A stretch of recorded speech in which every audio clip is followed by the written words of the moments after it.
తీతుకు రాసిన పత్రికలో 2వ అధ్యాయంలో విషయాలు మన జీవితాలకి చాలా అవసరం అండి. చాలామందికి సంఘంలో ఎలా ఉండాలో తెలియదు. ఎలా మాట్లాడాలో తెలియదు. అంటే మనం అన్నీ తెలుసు అనుకుంటాం గానీ, దేవుని వాక్యం ఏం చెప్తుంది? ఏం నేర్చుకోవాలనేది మనం ఆలోచన చేయాలి. ఎందుకంటే తీతుకు రాసిన పత్రికలో ఇక్కడ చాలా విషయాలు చెప్పబడుతుంది. చూడండి, తీతుకు రాసిన పత్రిక 2వ అధ్యాయం మొదటి వచనంలో, నీవు హితబోధకు అనుకూలమైన సంగతులను బోధించుము. అంటే ఇక్కడ మరి అపోస్తలుడైన పౌలు తీతుకు రాస్తూ ఏం చెప్తున్నాడంటే, ఎలాంటి బోధ ఉండాలంటే అండి సంఘంలో? హితబోధ. అంటే హితబోధకు అనుకూలమైన సంగతులను బోధించుము.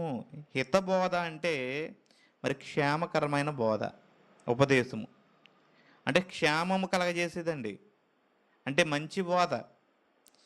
ఈనాడు మనం మరి లోకంలో చూస్తున్నామంటే బోధ ఎలా చేస్తారంటే ఆయన మాట బాగుంది, లేకపోతే ఆయన కథ చెప్తే బాగుంది, లేకపోతే ఆయన ఏదో ఉపమానాలు చెప్తాడు అవి చాలా బాగున్నాయి, అది కాదండి. సత్యం చెప్తున్నాడా లేదా?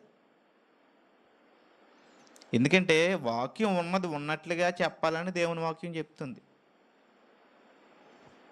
ఇప్పుడు చాలామంది మనం ఎక్కువగా ఏం చేస్తామంటే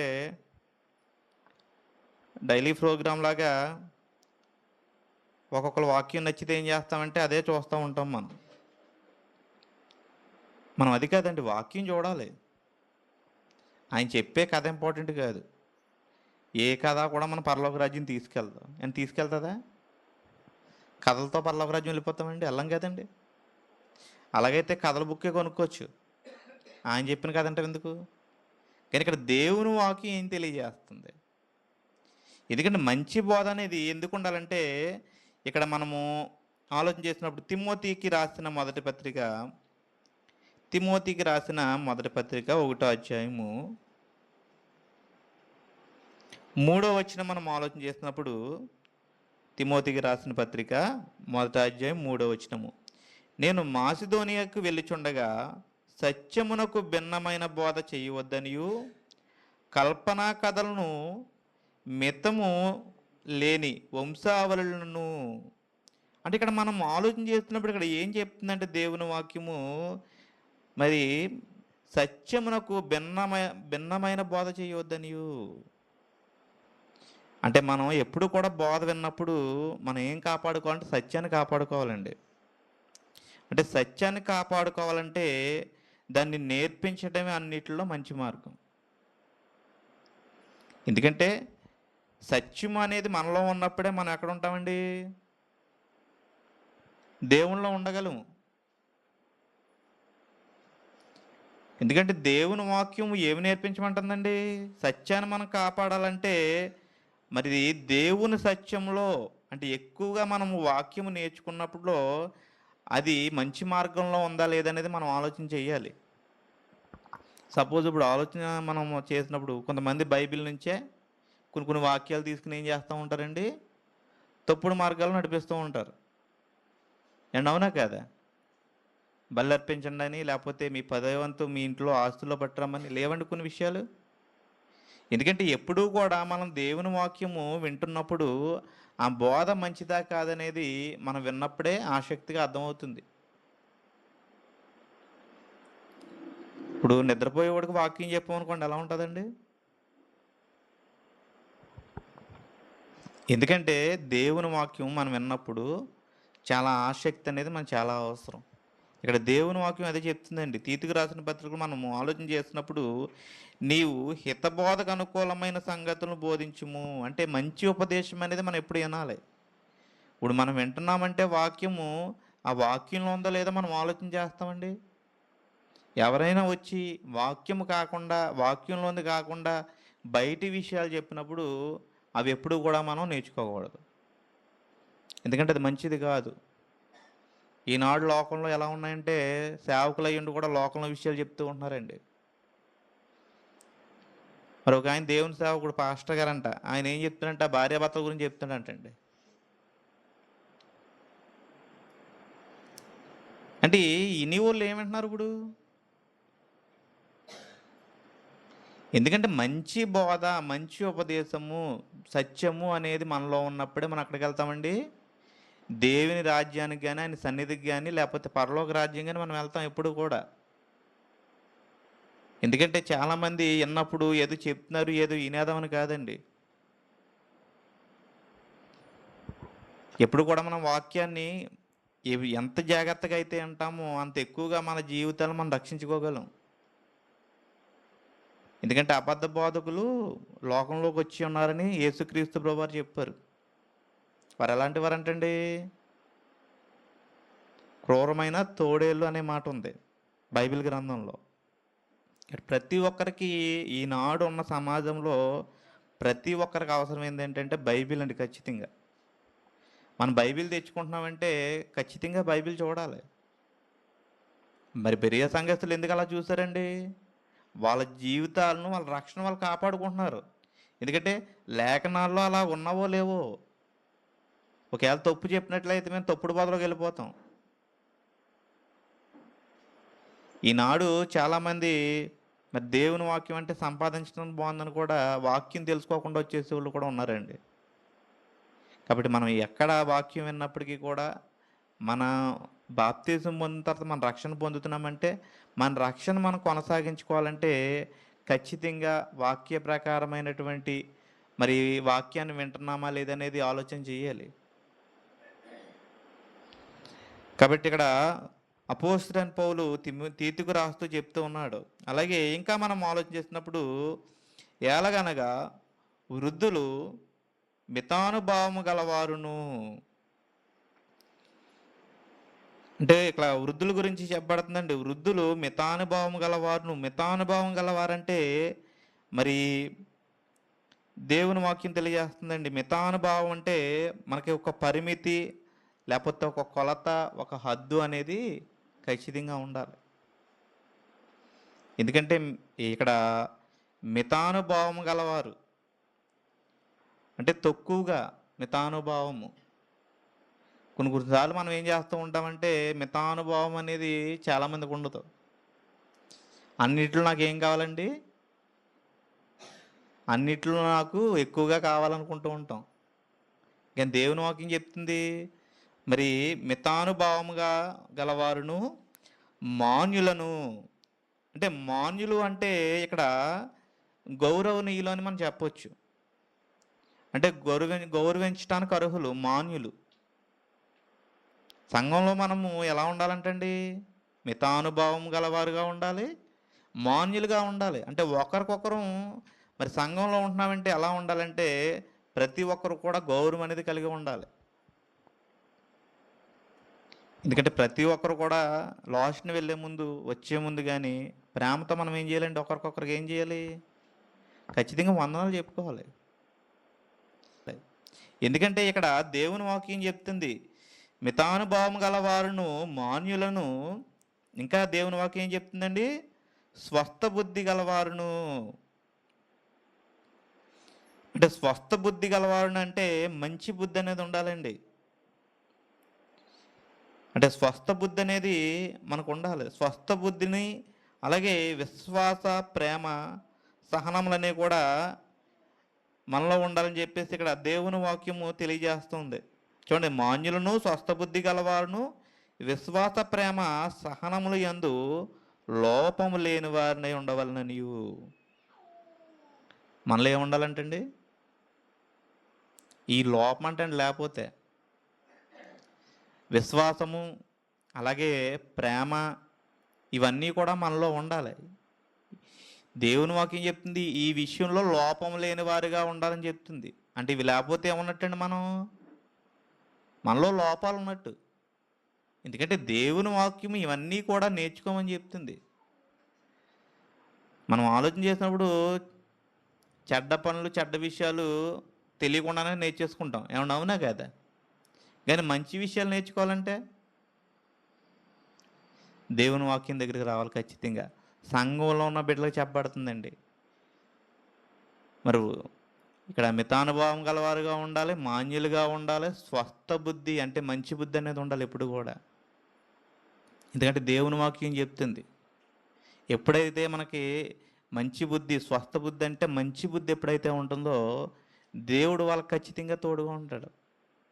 యోసేపు గురించి ఆలోచించి, యోసేపు ఎలా ఉన్నాడండి? స్వస్థ బుద్ధి కలిగి ఉన్నాడు.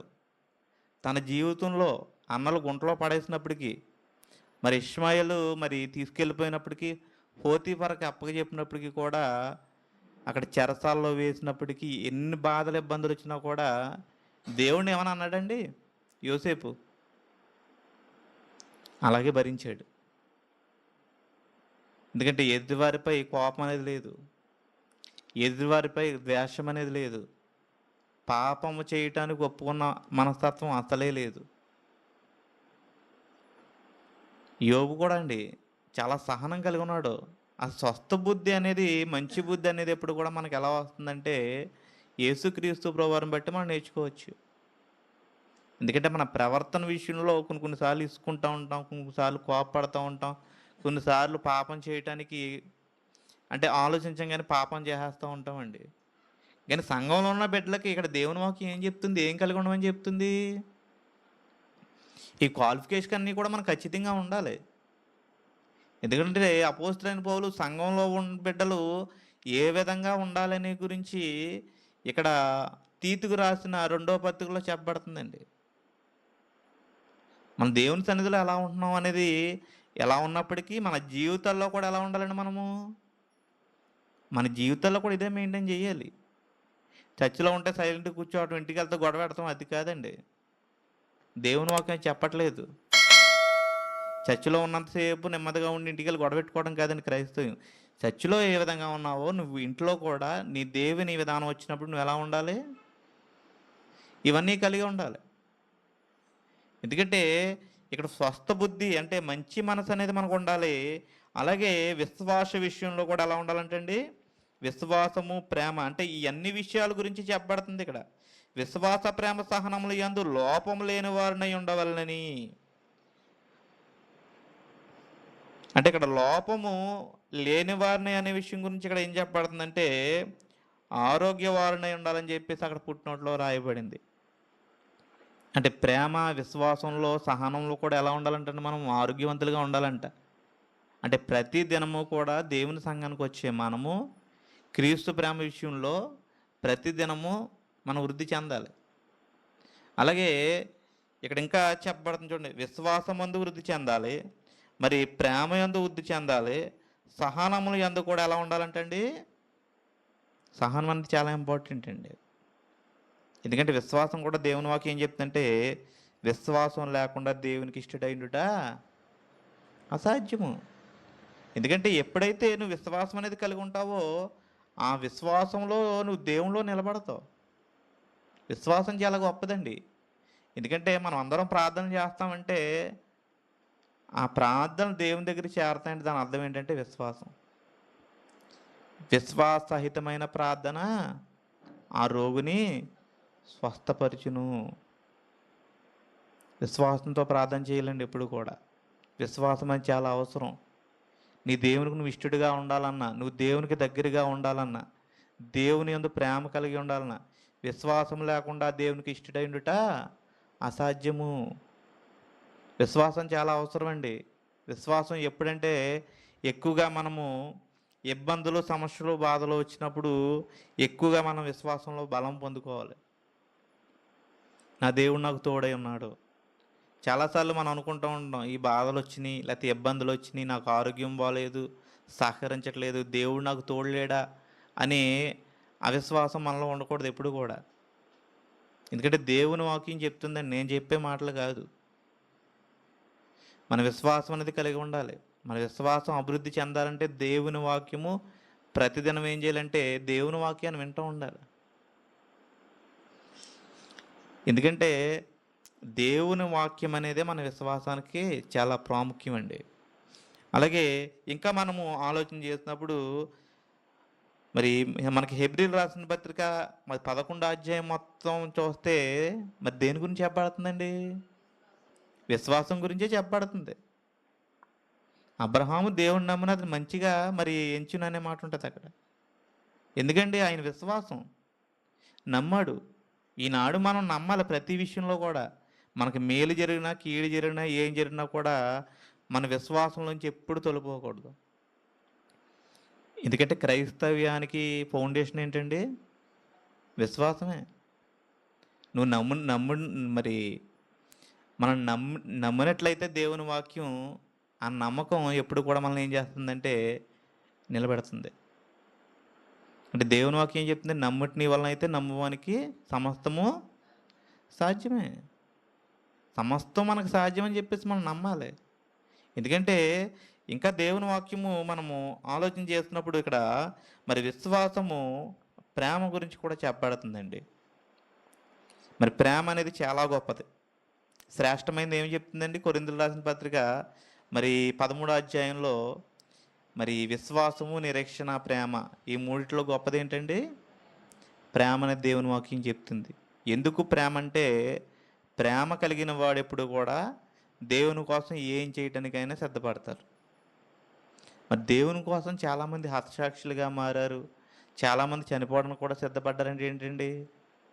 దేవుని పట్ల ఏం కలిగి ఉన్నారు? వాళ్ళు ప్రేమను కలిగి ఉన్నారు. ఎందుకంటే సంఘంలో మనము మరి ప్రేమ అనేది కలిగి ఉన్నట్టు, ఆ ప్రేమ ఏం చేస్తుందంటే అనేక మందిని మారుస్తుందండి. అందుకే దేవుని వాక్యం చెప్తుంది, ప్రేమ కలిగి సత్యము చెప్పుచు. ఎందుకంటే నిన్ను వలె నీ పొరుగువారిని ప్రేమించమని కూడా దేవుని వాక్యం చెప్తుంది. నిన్ను వలె నీ పొరుగువారిని ప్రేమించినట్లయితే నువ్వేం చేస్తారండి? మనం దేవుని వాక్యాన్ని వాళ్ళకి తెలియజేస్తాం. ఎందుకంటే క్రీస్తు ప్రేమ, క్రీస్తు ప్రభువారు అందరి పట్ల ఏం ప్రేమ కలిగి ఉన్నాడండి? ఆయన అందరి పట్ల కూడా ఆయన ఈక్వల్గా ప్రేమించాడు ఆయన. ఎందుకంటే మన ప్రేమలో ఎక్కడ తేడా వస్తాయంటే, డబ్బు దగ్గర, ఆహారాల దగ్గర. అండ్ అవునా కదా? ఎందుకంటే డబ్బు ఉన్న వాళ్ళని ఒకలా చూస్తాం, ఆహారం పెట్టి వాళ్ళని ఒకలా చూస్తాం. కానీ దేవుని వాక్యం ఏం చెప్తుందంటే, మీ దేవునికి మీరు కుమారులగినట్లు మీ శత్రువుల్ని ప్రేమించండి. శత్రువుని ప్రేమించే ప్రేమ అనుకున్నప్పుడు అది నిజమైన ప్రేమ అండి. ఎందుకంటే దేవుని బిడ్డగా మనం మారిన తర్వాత క్రీస్తు ప్రభువారి లక్షణాలు మనలోకి వచ్చేయాలి. అంటే మనం ఏం ధరించుకుంటున్నాం? బాప్తీసం పొందినప్పుడు క్రీస్తుని ధరించుకుంటున్నాం. మరి క్రీస్తుని ధరించుకుంటున్నామంటే మరి క్రీస్తు ప్రభువారి గుణ లక్షణం ఎందుకు ఎందుకు నేర్చుకోలేకపోతున్నాం మనం? ఎందుకంటే ఇక్కడ సంఘంలో బిడ్డలు ఏ విధంగా ఉండాలని ఇప్పుడు చెప్పిన విషయాలన్నీ కూడా ఎవరిలో ఉన్నాయండి? యేసుక్రీస్తు ప్రభువారి జీవితంలో ఉన్నాయి. ఎందుకంటే ఆయన్ని ధరించుకున్న మనము ఆయన స్వరూపంలోకి మారిపోవాలని చెప్పేసి దేవుని వాక్యం చెప్తుంది. క్రీస్తుని ధరించుకున్నప్పటికీ కొంతమందికి భేదాలు కానీ, కక్షలు కానీ, శత్రుత్వం కానీ ఇవన్నీ ఉన్నాయనుకోండి, మనం దేవుళ్ళు అసలు ఎదగలేమండి. సంఘంలో ఉండే బిడ్డలు అంటే మనందరి గురించి కూడా దేవుని వాక్యం చెప్పబడుతుంది. ఇవన్నీ ఉన్నట్లు మన జీవితంలో ఉంటేనే మన జీవితాలు వాక్యానికి ఎప్పుడు కూడా దగ్గరగా ఉంటాయి. ఎందుకంటే సంఘం బలపడాలన్నా, సంఘంలో మనం అందరం కూడా మరి ఎక్కువగా విశ్వాసంలో ఎదగాలన్నా కూడా దేవుని వాక్యం చాలా అవసరం అండి. ఇంకా అక్కడ మనం ఆలోచన చేసినప్పుడు విశ్వాస విషయంలో, అలాగే ప్రేమ విషయంలో ఇంకా మనం ఆలోచన చేసినప్పుడు సహనముల యందు లోపము లేని వారినై. సహనం విషయంలో కూడా ఎలా ఉండాలండి? లోపం లేని వారిగా ఉండాలంట. మరి సహనం అనేది మరి చాలా అవసరం క్రైస్తవులకి. ఎందుకంటే ఈ సహనం అనేది మనకి మరి మన భక్తి జీవితానికి కూడా పరీక్ష అండి. మరి యాకోబు రాసిన పత్రికలో ఏం చెప్పబడుతుందండి? చూడండి, యాకోబు రాసిన పత్రిక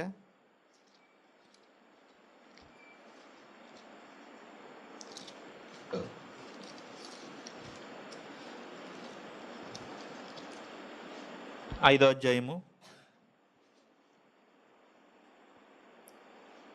11వ వచనం.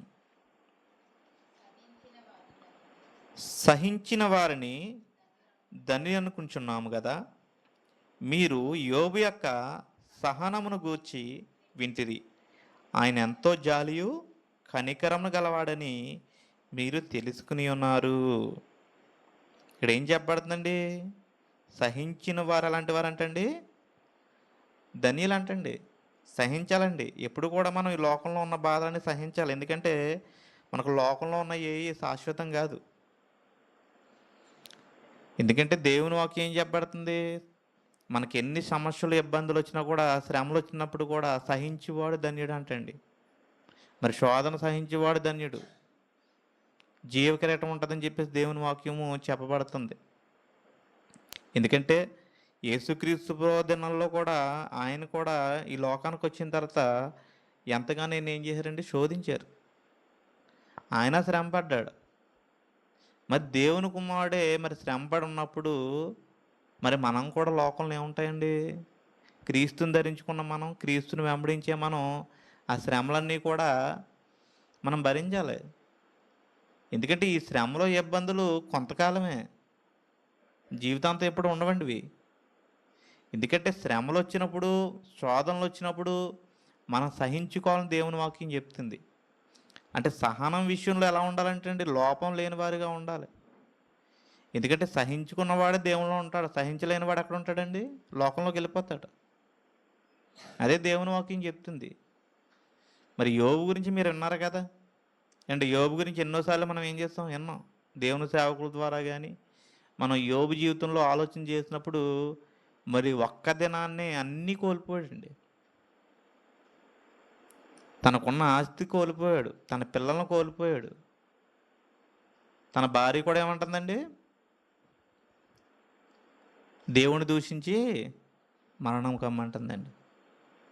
ఎందుకంటే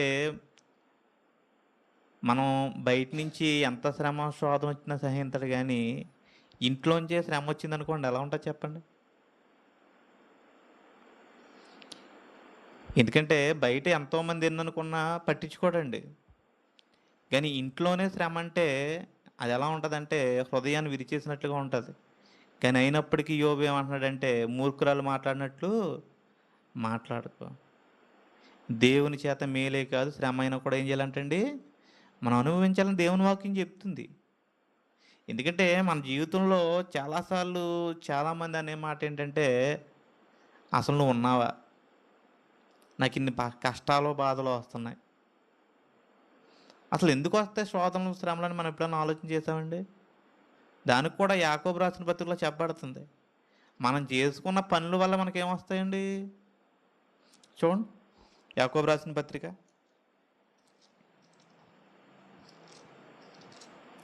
1వ అధ్యాయము 12వ వచనం నుంచి చదువుతున్నాను చూడండి. శోధన సహించేవాడు ధన్యుడు, అతడు శోధనకు నిలిచిన వాడై ప్రభువు తను ప్రేమించే వారికి వాగ్దానం చేసిన జీవ కిరీటం పొందును. దేవుడు కీడి విషయమై శోధింపనేరడు, ఆయన ఎవరిని శోధింపడు గనక ఎవడైనను శోధింపబడినప్పుడు నేను దేవుని చేత శోధింపబడుచున్నానని అనకూడదు. మనం ఏమనకూడదండి? శోధన వచ్చినప్పుడు దేవుని చేత మనం శోధించబడతాం అనకూడదు. ఎందుకంటే దేవుడు ఎప్పుడు కూడా ఏం చేయడంటే శోధింపడంటండి ఆయన. ఎందుకంటే ఆయన మనందరిని ఆయన ప్రేమ కలిగే ఉన్నాడు. మనం మంచివారుగా ఉండాలని దేవుడు కోరుకుంటున్నాడు, పాపం లేని వారుగా ఉండాలని కోరుకుంటున్నాడు ఆయన. కానీ మనుషులు మరి దురాశలు బట్టి ఎలా ఉన్నారంటే వాళ్ళకి కీడి విషయమై దేవుడు శోధింపడు. ఎందుకే మన జీవితంలో ఎన్ని శ్రమలు వచ్చినా కూడా, ఏమొచ్చినా కూడా మన దేవుడు ఎందుకు ఇలా చేశాడో మనం అడగకూడదు. ఎందుకంటే ఆయన శోధింపడని దేవుని వాక్యం చెప్తుంది. ఎందుకంటే దేవుని వాక్యం మనము ఆలోచన చేయాలండి కరెక్ట్గా. చాలామంది ఏం చేస్తారంటే అబద్ధం చేసుకుంటూ ఉంటున్నారు లోకంలో. ఎందుకంటే దేవుడు ఎప్పుడు కూడా మనకు మేలే చేస్తున్నాడు. సపోజ్ నీకు మేలు చేసినప్పుడు దేవుడు నువ్వు స్తుతిస్తున్నావు, సపోజ్ యాక్సిడెంట్ అవుతుంది, ఏ కోలో చెయ్యరిపోతుంది, అప్పుడు ఏమంటామండి మనం? ఎవరి మీద పెడతాం? దేవుడు ఎందుకు ఇలా చేశాడు అనుకుంటాం మనం. ఎందుకంటే ఆలోచన చెయ్యండి, మనం చేసే క్రియలు కొన్నిటిని బట్టే మనం ఏం చేస్తామంటే పాపంలో పడుతున్నాం. కాబట్టి మనకి ఎన్ని శ్రమలు, ఎన్ని ఇబ్బందులు వచ్చినా కూడా మనము మరి శోధన సహించే వారిగా ఉండాలని చెప్పేసి, అలాగే సహనం కలిగి ఉండాలని చెప్పేసి, సహనంలో ఎలా ఉండాలంటే మనము లోపం లేని వారి వలె ఉండాలని చెప్పేసి ఇక్కడ దేవుని వాక్యము తెలియజేస్తూ ఉంది. అలాగే ఇక్కడ అలాగనే వృద్ధ స్త్రీలు కొండెగత్తులను మరి మిగులు మద్యపానాసక్తులనై ఉండక ప్రవర్తన యందు భయభక్తులు గలవారై ఉండవలననియు దేవుని వాక్యము దూషింపబడకుండానట్లు యవ్వన స్త్రీలు తన భర్తకు లోబడి. ఇక్కడ మరి స్త్రీల గురించి చెప్పబడుతుందండి. అంటే ఎలాంటి స్త్రీలు అంటండి? అలాగుననే అంటే వృద్ధ స్త్రీలు, పెద్దవారు పెద్దవారి గురించి ఇక్కడ చెప్పబడుతుంది. మరి వృద్ధ స్త్రీలు ఎలా ఉండాలని ఇక్కడ దేవుని వాక్యం చెప్తుందంటే కొండెగత్తెలను. అంటే కొండెగత్తెలను అనే మాటకి ఇక్కడ మనం ఆలోచన చేసినప్పుడు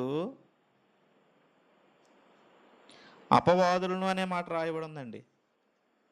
ఎక్కడండి? పుట్టినోట్లో. అంటే కొండెగత్తులు అంటే అది కొండెగత్తులు ఎవరి సంబంధాలు అండి?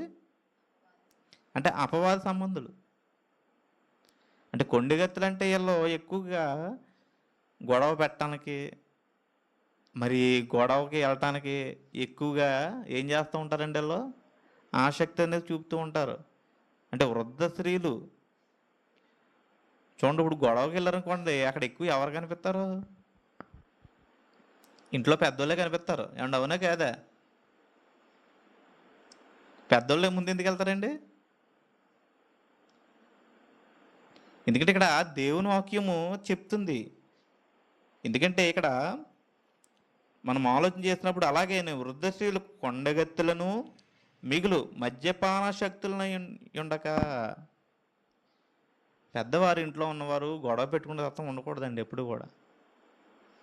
ఎందుకంటే చిన్నదానికి పెద్దదానికి కూడా మరి పెద్ద వయసు గలవారు ఏంటంటే ఎక్కువ గొడవకి వెళ్తారు అండ్ అవునా కాదు? ఏంటంటే వాళ్ళు ఏ చిన్న చేసినా కూడా గొడవకు రావడానికి సిద్ధంగా ఉంటారు నాకు తెలిసి. సపోజ్ ఎవరైనా గేట్ తీసే ఇలా గేట్ వేయకుండా వెళ్ళిపోయారు అనుకోండి, దానికి గొడవ పెట్టేస్తారు. పోనీ ఎవరైనా డైరెక్ట్ లోపలికి వెళ్ళిపోయారు అనుకోండి, గేట్ దగ్గర ఉండి ఎందుకు మాట్లాడలేదు అంటారు. అవునా కదా? అంటే పెద్దోళ్ళతో ఎలా ఉంటుందంటే ఒక విధమైనటువంటి మెంటాలిటీ ఉండిపోద్దండి వాళ్ళకి. ఎందుకంటే ఎప్పుడు కూడా కొన్ని కుటుంబాల్లో కొన్నిసార్లు సుప్రభాతం అంటూ ఉంటారు. అంటే అత్తగారు లేకపోతే కోళ్ళ గురించి ఎప్పుడు తిడతా ఉండటం ఈ కొన్ని కుటుంబాల్లో కామన్ మనకు తెలిసి. కానీ దేవుని వాక్యం ఏం చెప్తుందంటే వృద్ధ స్త్రీలు ఎలా ఉంటారంటే అండి కొండిగత్తులను మద్యపానాశక్తులను ఉండక అని చెప్పబడుతుంది. అంటే ఆడవాళ్ళు కూడా ముందు తాగేవారు ఉంటారండి. ఎందుకంటే దేవుని వాక్యం చెప్తుంది. అంటే ఎలా ఉంటారంటే మద్యపానాశక్తులున్నాయి. మళ్ళీ ఏమంటారండి? పొద్దునుంచి పొలం పనులు ఆ పనులు చేసామండి, నొప్పులు తగ్గిపోవడానికి ఏం చేస్తారంటండి? తాగుతారంటండి. ట్యాబ్లెట్ వేసుకోవచ్చు కదా, తగ్గదండి. ఇప్పుడు మందు తాగితేనే తగ్గుతుందా? ఎందుకంటే మనిషి పాపం చేయడానికి మళ్ళీ కప్పుచ్చుకోవడానికి ఏం చేస్తాడు? నచ్చ చెప్తా ఉంటున్నాడు. దేవునికి తెలుసు, వాళ్ళకే తెలుసు పాపమని, కానీ ఏం చేస్తారు? ఎందుకంటే ఎక్కువ వృద్ధ స్త్రీలు ఏం చేయాలంటే ఎక్కువగా ప్రార్థన చేయాలండి దేవునికి. ఎందుకంటే మనం ఎప్పుడూ కూడా మన జీవిత విధానాన్ని దేవుని గురించి మనకు తెలిసిన తర్వాత ఆ వ్యక్తి ఎలా మారాలంటే దేవుని భక్తికి తగ్గట్టుగా మారాలి తప్ప. ఇక్కడ దేవుని వాక్యం చెప్తుందండి కొండిగత్తులుగాను మద్యపానాశక్తులను అయి ఉండక. ఎందుకంటే పెద్ద వయసు వచ్చిన తర్వాత వాళ్ళకి అవగాహన ఉంటుంది కాబట్టి దేవుని భక్తిలోకి రావాలని చెప్పేసి దేవుని వాక్యం చెప్తుంది. అవి ఉండకూడదండి మనకి. ఎందుకంటే అవి ఉండటం వల్ల ఎటువంటి ప్రయోజనం మనకు లేదు. కానీ మరి ఆ వయసులో కూడా దేవుణ్ణి స్మరించడం స్తుతించడం అంటే మరి గొప్ప విషయం. ఆవిడ దేవుడిని ఎక్కువ స్తుతించేది కాబట్టి ఆవిడకి మరి 14 సంవత్సరాలు మంచం మీద ఉన్నదండి. ఎందుకంటే నేను చాలామంది దగ్గర అనుకున్నప్పుడు ఒక 6 సంవత్సరాలు, ఒక 8 సంవత్సరాలు తప్ప ఎక్కువ బతకరని చెప్పేవారు. కానీ దేవుడు ఆవిడికి అంత ఆయుష్ ఇచ్చాడు మరి. ఎందుకంటే మనం భక్తిలో ఉండటం బట్టి దేవుడు కృప ఖచ్చితంగా ఉంటుంది. మనం అనుకుంటాం ఒకవేళ మనకి స్థితిలో ఉన్నప్పుడు ఇంక నేనేం చేస్తాను, నేనేం చేయలేను అనుకుంటాం మనం. కానీ దేవుడు మనకి మాట ఇచ్చినప్పుడు దేవుడిని స్తుతించడం అనేది చాలా మంచిదండి. ఎందుకంటే మీ జిహ్వా ఫలం అర్పించడం అని చెప్పేసి పత్రికలో రాయబడి ఉంది. అలాగే ఇంకా మనము ముందుకు వెళ్దామండి ఇక్కడ. అలాగే ప్రవర్తన యందు భయభక్తులు గలవారై ఉండవలననియు దేవుని వాక్యం దూషింపబడకుండానట్లు. అంటే ఇంకా మన మన ప్రవర్తన ఎలా ఉండాలంటండి? అంటే చెడు ప్రవర్తన కాకుండా ఎలాంటి ప్రవర్తన కలిగి ఉండాలంటే మంచి ప్రవర్తన కలిగి ఉండాలి. ప్రవర్తన యందు భయభక్తు గలవారై ఉండవలననియు. ప్రవర్తన చాలా ఇంపార్టెంట్ అండి కుటుంబంలో ఉండే మనం ప్రవర్తనలో. ఎందుకంటే దేవుని బిడ్డలైన మనం ఎప్పుడు కూడా మన ప్రవర్తన చాలా జాగ్రత్తగా చూసుకోవాలి. కొంతమంది సేవకుల కుటుంబాలు చూసుకున్నాం అనుకోండి, వాళ్ళు ఎంతలా మాట్లాడతారో తెలుసండి? చాలా నెమ్మదిగా మాట్లాడతారు, చాలా శాంతంగా మాట్లాడతారు. అంటే దేవుని యందు ప్రవర్తన ఎలా ఉండాలంటే భయభక్తులు కలిగి ఉండాలి. సంఘంలో భయభక్తులు కలిగి ఉంటాం కాదండి. ఆ భయం ఎప్పుడు ఎలా ఉండాలంటే ఎప్పుడు కూడా దేవుడంటే భయం ఉండాలి. మరి యోబు దేవుని యందు భయభక్తులు కలిగి చెడుతనము విసర్జించినవాడు. దేవుని భయం కలిగిన వాడు ఖచ్చితంగా పాపం చేయడండి. అది మాత్రం వాస్తవం. ఎందుకంటే మన ప్రవర్తనలో దేవుని పట్ల భయం ఉన్నప్పుడు ఆ వ్యక్తి ఎప్పుడు కూడా ఏం చేయడండి? పాపం చేయడు. ఎందుకంటే సామెతలో కూడా చెప్పబడుతుంది. అంటే దేవుని యందు భయభక్తులు కలిగి ఉండటమే తెలివికి మూలం. మనకి జ్ఞానం కలిగి ఉండాలన్నా కూడా దేవుని యందు ఏం కలిగి ఉండాలండి? భయభక్తులు అనేది కలిగి ఉండాలి ఎప్పుడు కూడా. నేను చాలాసార్లు చెప్తాను, దేవుని యందు భయము భక్తి కలిగి ఉండండి. ఎందుకంటే దేవుని యందు భయభక్తి కలిగిన వాడు ఎప్పుడు కూడా ఆరాధన మానడండి. దేవుని పని అంటే ఎక్కడ ఉంటాడు? ఎప్పుడు కూడా ముందు ఉంటాడు. ఎందుకంటే భయం. మరి దేవుడు అంటే భయం ఉన్నప్పుడు ఖచ్చితంగా దేవుని తనలో కరెక్ట్గా ఉంటాడు. మరి పరిశుద్ధ గ్రంథంలో భక్తుల గురించి మనం ఆలోచన చేసినప్పుడు వాళ్ళందరూ కూడా ఏం కలిగి ఉన్నారండి? దేవుని యందు భయభక్తులు కలిగి ఉన్నారు. అంటే వాళ్ళు దేవునితో మాట్లాడటానికి ఎలా ఉండేవారంటే లోబడిపోయేవారండి. ఎందుకంటే దేవుని చూడటం దైవం చాలా చిత్తము ప్రభు అనేవారు.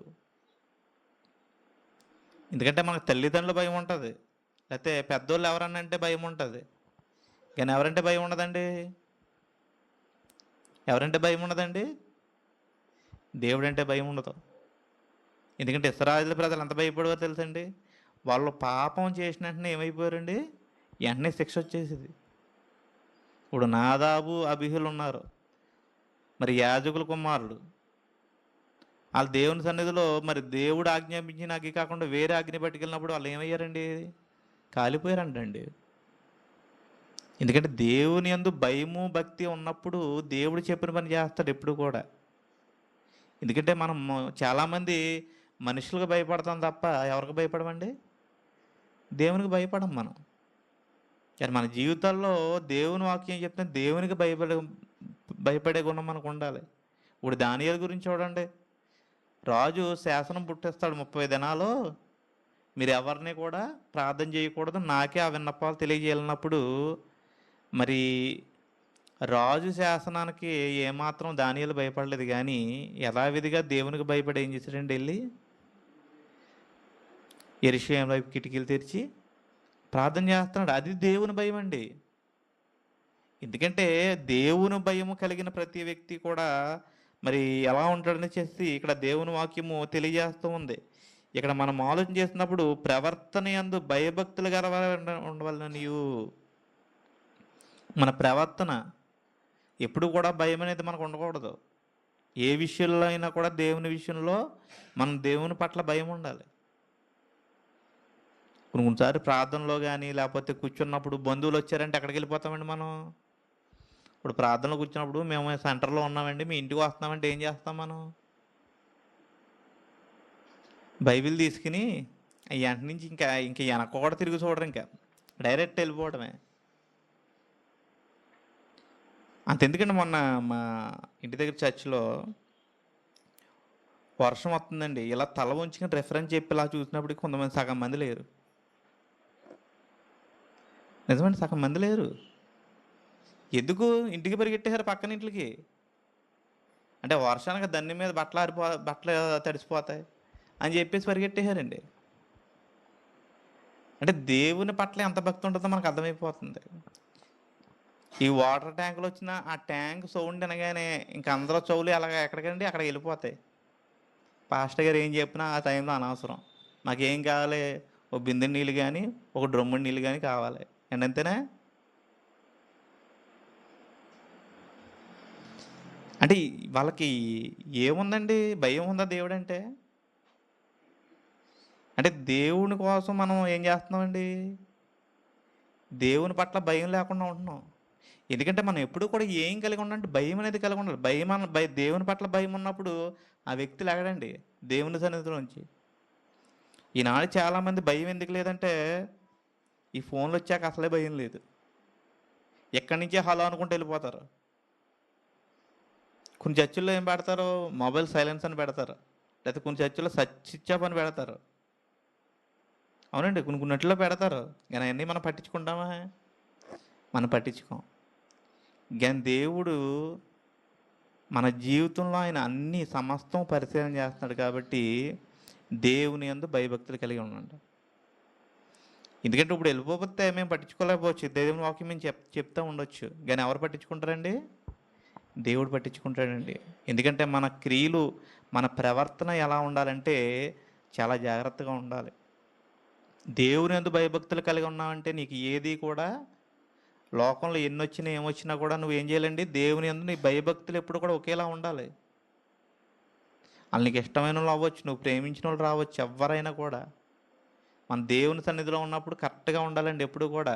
ఎందుకంటే ప్రవర్తన యందు భయభక్తులు కలిగి, ఎందుకంటే దేవుని యందు భయం ఉండాలి. నువ్వు నరకంలోకి వెళ్లకుండా ఉండాలంటే, నిన్ను పరలోక రాజ్యంలోకి దేవుడు ఆహ్వానించాలంటే దేవుని యందు ఏం కలిగి ఉండాలండి? భయభక్తులు కలిగి ఉండాలండి.